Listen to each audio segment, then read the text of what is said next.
ඔය මනුස්සයා මැරුණොත් වගේ කියනවද? කවුද කාලා තින්නේ? මේ ලයිව් යන්නේ මේක හරි? නෑ හොරෙක් වුණත් එහෙම ගහන්න එපා. ඔය මනුස්සයා මානසික ආබාධයක් වුණොත් එහෙම මේ කවුරුත් කතා කරන්නේ නැති ඇයි? හරි? අයියට ඇයි ගෙවි කියන්නකෝ? නෑ හරි ඒක හරි යා මානසික ආබාධික රෝගියෙක් නා. එහෙම හොඳ නෑ ගන්න. උද්ද කරවුනත් එම ගහන්න පුළුවන්ද කියන්නකෝ? පොලිසිය කියනවා නේද? පොඩක් කියන්නකෝ යා මානසික ආබාධික රෝගියෙක් නා. අර වැලිකඩ පොලිසියෙන් මතද කොල්ලෙන්ට ගාලා. ඌ හොරෙක් නෙමෙයි. හරි?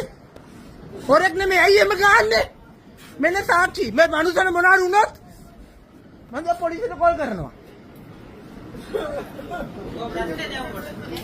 පාට ගාන්න බලන්න. ඇයි පාඩු යන්න වාගේ වැඩේ බලාගෙන යන්න පාඩුවේ. දැන් මම කෝල් එකක් දෙන්න පොලිසියට.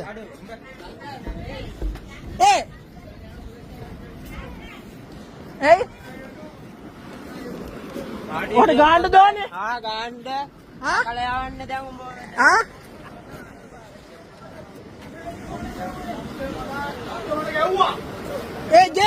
පොලිසියට කෝල් එකක් ගනි. පොලිසියට කෝල් එකක් ගනි දැන්. පොලිසියට කෝල් එකක් ගන්න. අද පොලිසිය ඉන්නවා. පොලිසියට කෝල් එකක් ගනි. ඒක ඇත්ත. මොනාරි වුණත් පොලිසිය ඉන්නවා. රටේ නීති අතට ගන්න බෑ මිනිස්සුන්ට. මිනිස්සුන්ට අතට ගන්න බෑ. ඒ මිනිස්සු මැරුණොත් හරි ඒ මිනිස්සු මානසික රෝගියෙක් නා.